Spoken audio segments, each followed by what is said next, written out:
What is going on, everybody, and welcome back to another episode of Diamond Talk here only on DSM Media. I am Jeremy Horwath, who you can follow at jhorwath11 on Twitter, and also to my right, always next to me, is the great George Ryder, who you can follow at _George Ryder on Twitter and all socials. George, how you doing today on this Phillies day off? We get to have a show tonight. No Phillies. We get to talk about everything that's been going on before, what we see going on in the future. Don't have a game to be watching in the middle of it. How you doing tonight on this Monday? Good. I would love to be watching a game right now. I can't lie. Oh, it'll be great. It does feel kind of good to have a break, but taking 4 or 5, can't be happier. Coming off of a loss, it's kind of tough. Not used to that, but it's fun. It's all right.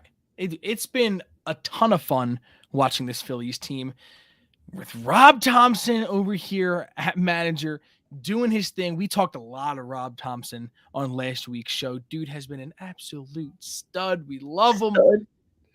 But man, this team, last week we did a show. It was all good vibes. Everything was just going well. And when me and George used to do shows, we don't get 2 shows of just straight positives. But damn, that's what it feels like.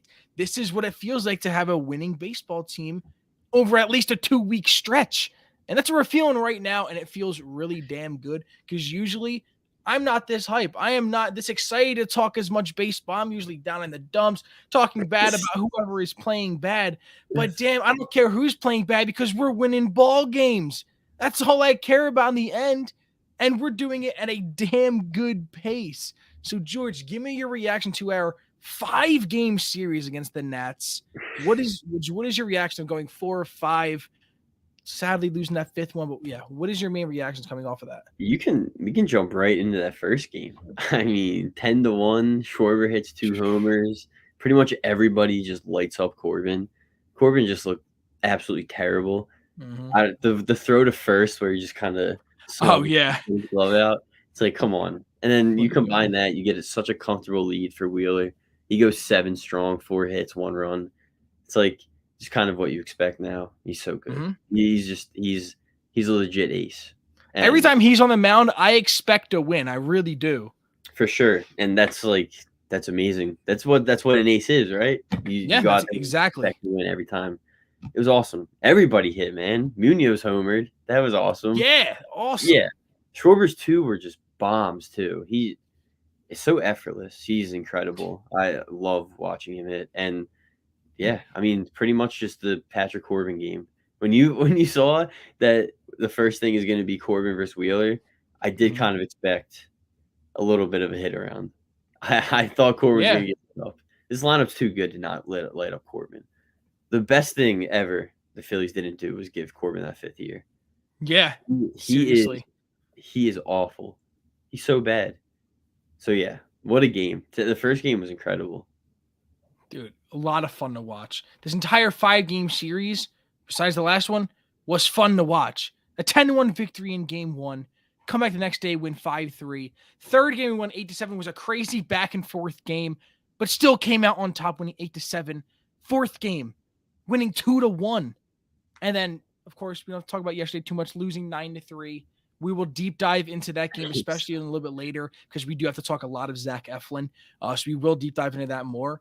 But this series, it shows about what we've talked about before of how easy this schedule is. At one point, 55 out of the last 99 games were up against the Marlins, the Nats, the Marlins, Nats, Cubs, Pirates, and Reds.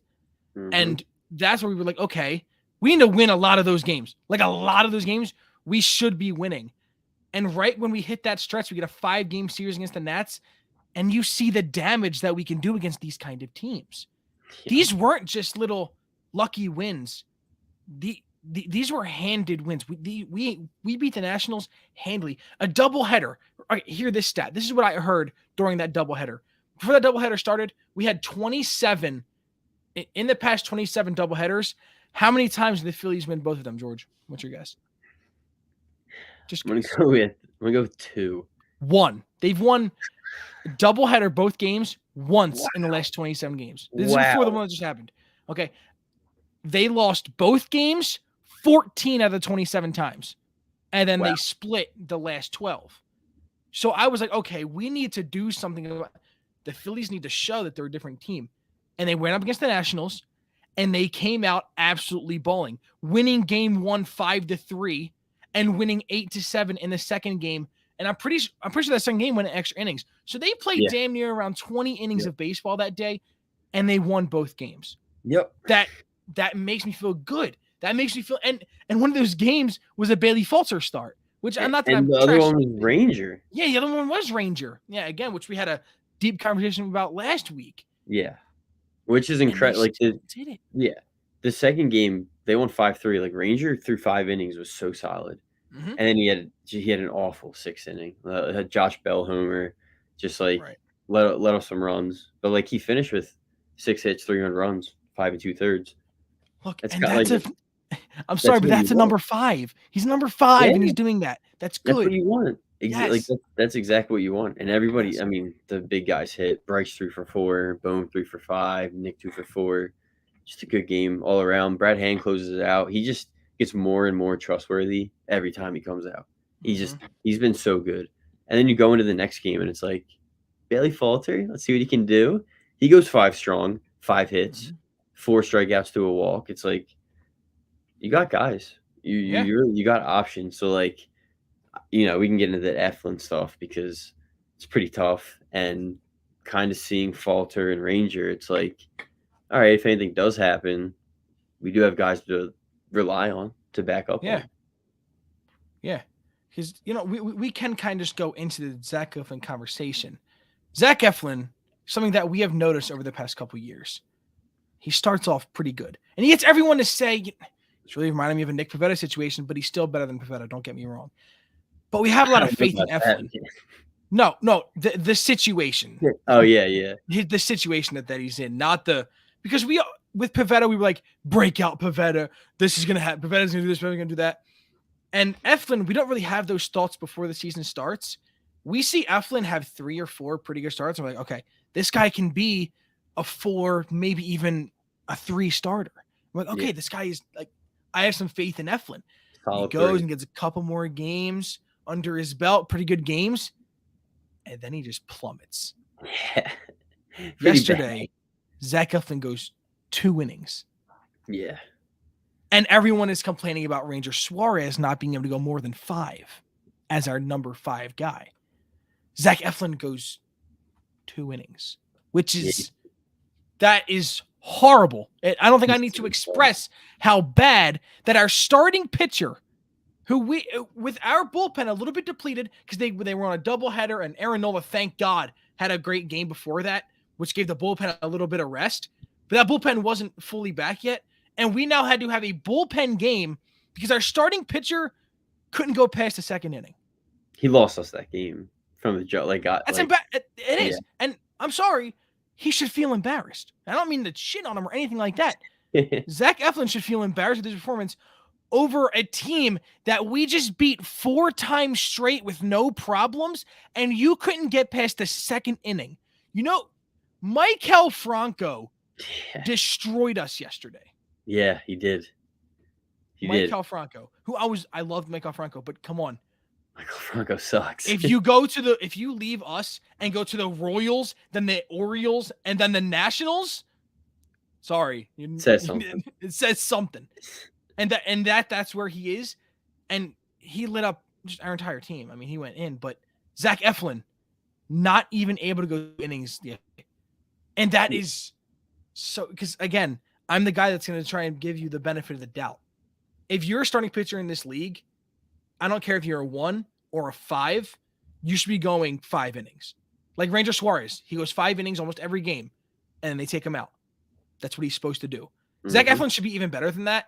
And if this happened maybe against the Dodgers or the Padres or any damn NL West team or anyone that's on a hot streak right now, I'm not going to be as upset. But right now, you're going up against the Nationals, who lost 4 games straight to us in the 3 days prior. Yep. And they have one of the worst records in baseball. They're really bad. That is what happened to Zach Eflin last night. I I hope he can turn it around. But again, I'm not going to get my hopes up because we've seen what has happened to Zach Eflin in the past. And how much longer are we going to let it go? He already signed a deal for a 1-year extension after this to pass by arbitration. But I believe after that, arbitration's done with. How that means he's been with us for this is his 5th year with us. How much Yeah, longer it's can we crazy. really tolerate this? How much longer Been a can we while. see 2 good months of Zach Eflin and then he looks god awful or is getting injured? I hope for the best for him, Yeah, but me too. he's looking like his past self, like he always has, and he looks like he's not going to be a 3 that we wanted. Is Gibson really our third? Like game 3 in the play, if we make the playoffs, and we have Wheeler 1, Nola 2, honestly, who are we starting game 3? Do you Yeah, really want Eflin there? I mean, before no, this, I no. really don't. Do you like Ranger at this point? No, he's a 5, which is fine. And Gibson, I mean, I guess, Yeah, but I you guess. don't really want Gibson or Eflin starting that 3rd game for you. If No, not no, preferably, but no, yeah, not preferably, no. Which yeah, again, but Eflin was supposed to be that guy yeah. where no, we're not expecting like, okay, this is a win. Because Solid 3. Solid a 3. solid 3 that Yeah. I believe could win us a game. Yes. If you're letting the Nationals do this to you in 2 innings, That was bad. we're not playing the Nationals in the playoffs. We're playing the goddamn LA Dodgers. Or we're playing Milwaukee, St. Louis, Yep. San Francisco. These great clubs that don't lose to guys like Zach Eflin. No. Yeah. I'm worried. Again, and this starts a lot of things where, trade deadline is slowly approaching where I think we need a number 3 because right now we have 3 5s as our number 3 right now. Yeah, you could argue that. I don't think that's crazy to say. Yeah, you could I argue really that don't. for I sure. really don't. Yeah, I could see them going out and getting a starter, but I don't wanna go out and get, like, another bottom of the rotation No, guy's I gonna don't blend want another in. Kyle Gibson. See, No. like, yeah, I don't see a Frankie Montes trade happening, but, like, Who I mean, that knows? like, something like that intrigues the fuck out of me because, like, Hell yeah. you add Frankie Montes to Nolan Wheels, that's absolutely incredible. That is a three-headed monster that Exactly. would roll, and Nola's probably your 3 at that point. So, He that might be. I don't know. This year that's fun. he's looking pretty good this year. And at the 4, you can I mean, you're probably gonna throw I mean, obviously Gibson or Eflin because Ranger out of the pen in the playoffs, like, that I'd could love that. be amazing. Yeah, that could be hugely effective. I've been thinking about that. So that really could be effective. Hmm. He's a bullpen guy. He's been effective in the bullpen. Yeah, I agree. I think that'd be a great idea. So trying to get a 3rd, which we will get more trade ideas closer to trade deadline. I don't want to talk about this so early, and I don't even want to say I want to give up on Eflin yet. But No. man, like I'm like that game really worried me with Zach Eflin. Like it makes me feel very bad that Zach Eflin went 2 innings last night. Yeah, it was really And bad. And like 4 earned runs. It's just like it's it's just not good, man. it's It tough. He lost us the game. I mean, like right away after you go 2 innings, you have a depleted bullpen after a 5-game series. This is it. And then you get a rest day, and it's like Yep. go out there and give us 5 innings, man. That's He it. gave us a Couldn't do it. very slim chance to win this game Yeah, it by was the horrible. 2nd inning already, Yeah, which and that's is just like that's annoying. not you cannot have that happen, especially Mm-mm. against the Nationals, like you said, is like Yeah, we saw this whole series, and I know a lot of the games were close, but like, come on. Like yeah. all the starters had a fine time. Aaron Nola looked like Cy Young Aaron Nola with the He's 10.6 WAR or whatever he had that year. That was yeah. insane. That's what he looked like. He had 8 it was 8 Second in innings. strikeouts. Yep, second in strikeouts. Second in strikeouts, Aaron Nola. That's crazy. Insane. Insane. I know. Yeah. 8 innings, 4 hits, no earned runs, 8 strikeouts, 1 walk. Like, come on, man. Yeah, he's been freaking phenomenal. He's been awesome. And like him and Wheels, like our starters have just been super solid. And that's why that Eflin performance kind of leaves you bitter Mm-hmm. because they were all solid the entire series. Like Falter went a solid 5, Ranger went a solid 5 at a bad 6th inning. Wheels, of course, lit it up. Like it's great. It's awesome. It The is. pitching turning around like crazy, and that's why we're so hot. Really, it's just like everything is together hot, which you don't expect. Honestly, I didn't expect them to get hot at the same time. Let me ask you this: are you a big guy when you look at stats? Do you look at WHIP as a big stat for pitchers? I like whip. WHIP, I do too. Did you know? I'm just figuring this out. Aaron Nola is leading the league in WHIP. Is he really? You want to hit? He has a Wins his .87 inning. WHIP. .87. Wow. That is Jacob deGrom numbers. I'm not even joking. What is his ERA right He's at now? He's at a 3.11 ERA, That makes sense. but he has a 2.94 FIP. That's what I was about to ask. I was like, "What's his fit?" Which is insane. I appreciate Yeah. you and me are both stat nerds, but I like like fit better than ERA. so do I. Yeah. So right now, so to me, he has That's he's a sub 3 FIP, which is That's great. insane. Which is That's awesome. actually absolutely insane. That's And then ridiculous. you look over at Zach Eflin, and he's at a 4.43 ERA. For some reason, his FIP is not showing up for me. I don't know why. It's up there. I don't know why. But he is sitting at a 1.19 WHIP, which actually is pretty good. I'm liking the PHs. It's nice, Cole. It's Dude, nice. Cole the intern, Feeling all phenomenal with all PHs. over Twitter, this guy talks about just adds PH. Oh man, oh dude, Get I outta hate batting average with a passion. Get I out don't of here. give a damn about batting averages. Go ahead. Go on your rant. The intern Cole all over Twitter. Every time, it doesn't even have to be a baseball related tweet, and I love it. If it has an F in it, it's not an F anymore. It's PH, and he could be talking about, I don't know, like a wall in an apartment, and if there's an F in there, it's a PH. It's just showing support anyway.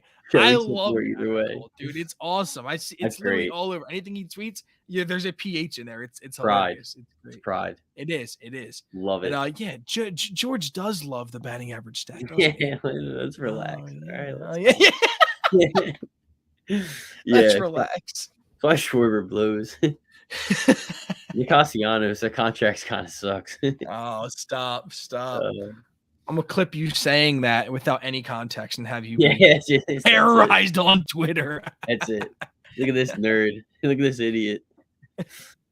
Yeah, see, look at him now.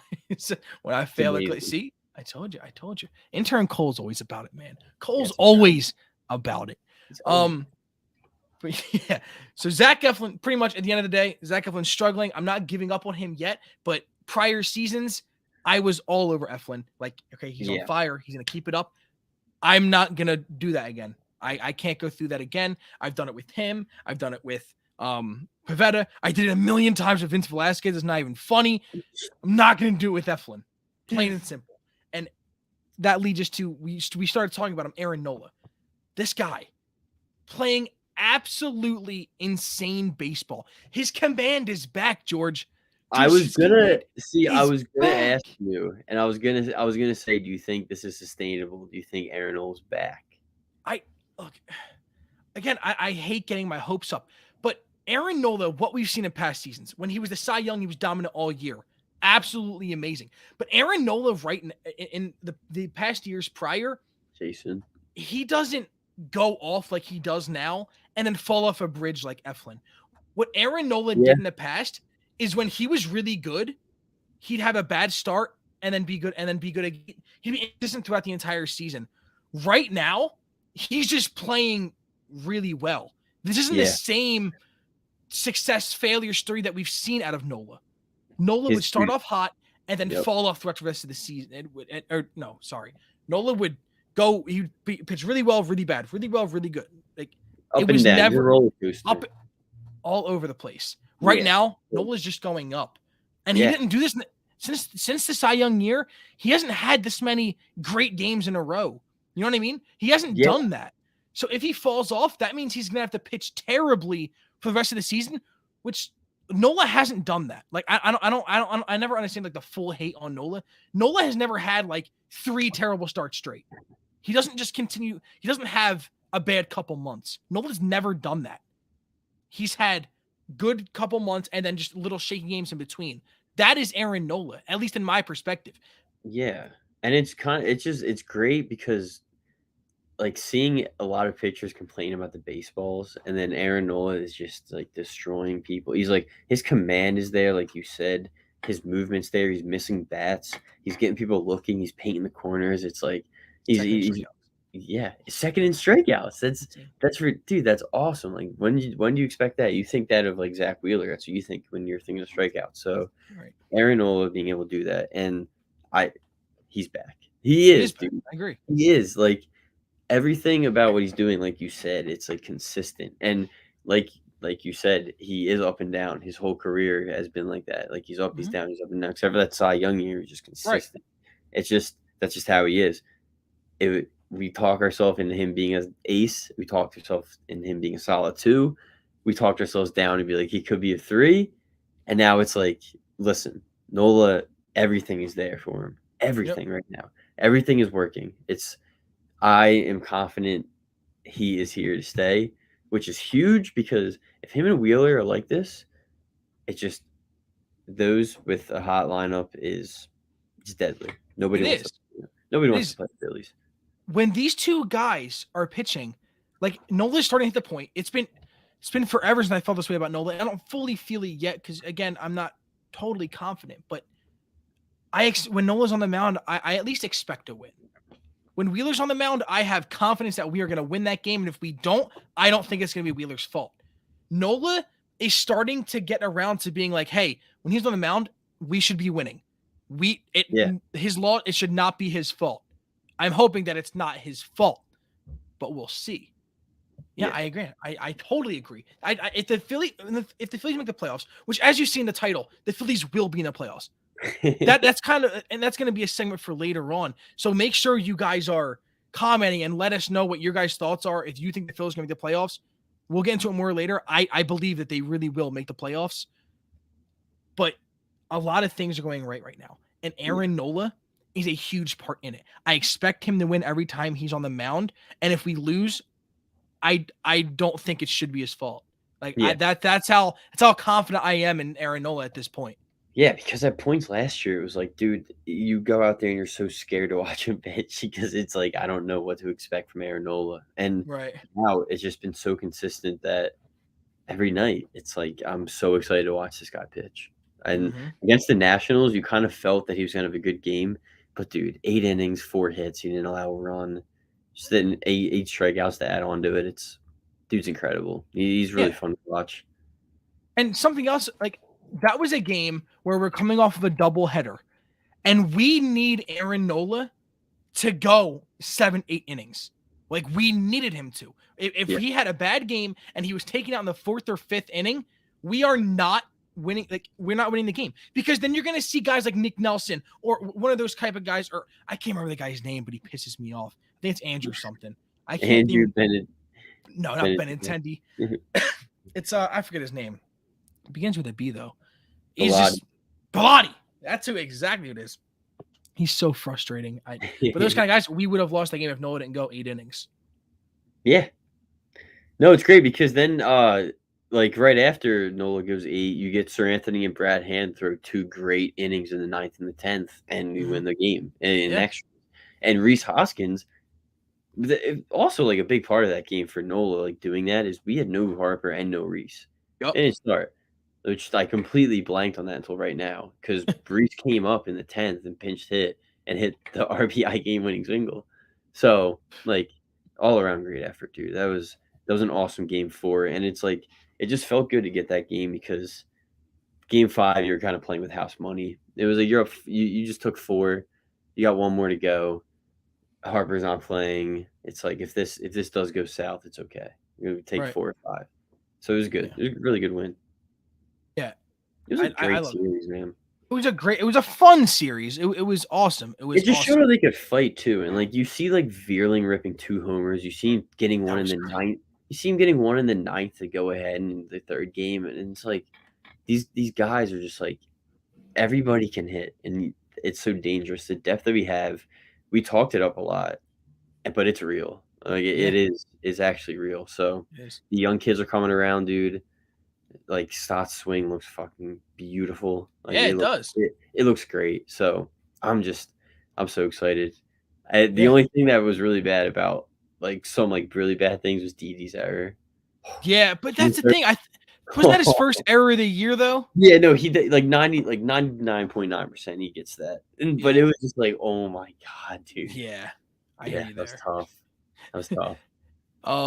Also, Jason, to answer your question, guys that are available at the trade deadline, a closer that is in mind is if you're looking at the Pirates at all, which I know no one That's wants all to I watch the want. Pirates, my God. That's all I But want. David Bednar has been pitching so well this Yeah. season, and it's something that the Phillies could be targeting. Right now, through 33 innings pitched, he has 11 saves on that crappy baseball team. He has a 1.34 ERA. He has a 2.36 FIP and a .802 WHIP, which is absolutely insane. In 33 innings pitched, he has 46 strikeouts and has only allowed 19 hits. He's pitching incredible. This Yeah. guy is someone that he's literally on the top of my list for relievers. And there's Yeah. anyone we can get, I want David Bednar. He's also only 27 years old, George. That would be like the most ideal closer. It's going to be hard. We'd probably have to give up a good bit. But yes. Yeah, he's gonna cost. That's the thing. He's gonna cost because isn't he cost controllable? Like he's not getting paid much, is he? No. Yeah. So yeah. Yeah. But we'll see. Because like dude, that would be incredible. Yeah, it'd be insane. Those are guys you put on your list with like Frankie Montez and all. Like that's what you do. Yeah, I agree. So yeah, David Bednar is someone that see, he likes Bednar too. That's awesome. We're coming to a conclusion here, Jason. All three of us are agreeing on something, and we like David Bednar. Let's go. I love it. There's a couple other guys that are available too, like Anthony Bass is a guy to look at. There's a couple other relievers that are on the market. You know a guy who's getting talked about right now? That is who? It's an old friend of ours. We actually talked about him pre-show. Who did we talk about? Pre-show, me and you today. You and me talked. We didn't say because we wanted to trade for him, but it's a guy that's actually being talked about a lot. Let me just tell you this. He has 21 appearances this year. He's pitched 23 innings. He has an ERA of 1.9, a FIP of 2.8, and a WHIP at 1.01. Who is David Robertson? David Robertson. Yeah. He's pitching very well this year. Now, of course, you never know what's going to happen. I don't see it happening. Oh, Hector Neris, Jason, you bring it up too. I wish. We should never let go of him. I miss him so much. You just stud. But there's a lot of guys available. But David Robertson I've been talking about a lot. Haven't heard much about the Phillies with him, but I have heard that he's being looked around, man. He's being looked around. And if you want another Jose Alvarado just right-handed, there's Diego Castillo. He's also on the market. Yeah, and that guy, he reminds me a lot of Jose Alvarado. Just the right-handed version, has a crazy sinker, but he's there. So there's a decent amount of relievers that are on the trade block that the Phillies can make a lot of noise with. And yeah, for sure. I don't know how much the Phillies are looking to give up for a bullpen guy, but I don't want to go out and get a freaking Ian Kennedy type or whatever. No, I don't need that. Yeah, we need somebody that's going to do something. That's the one thing that we need. Yeah. It can't be like than last season. This team's too good. This lineup's too good. We got to take advantage of it. Whatever hole you got to fill it during the trade deadline. But I kind of trust Dom to do that. Hello? Jeremy? I think Jeremy lagged out. I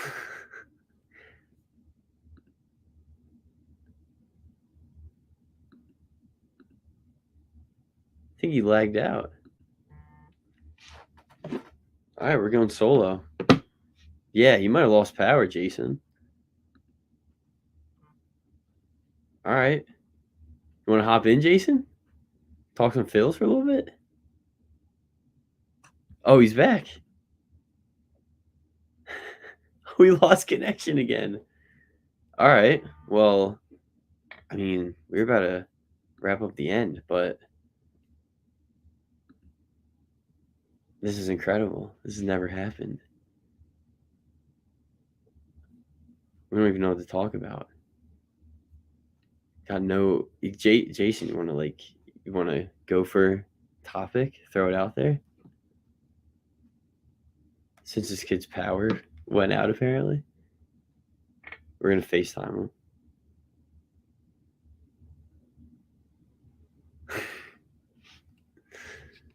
All right, well, I appreciate everyone stopping by. This was it was a good show. We were wrapping up, but you know, he had to lose power.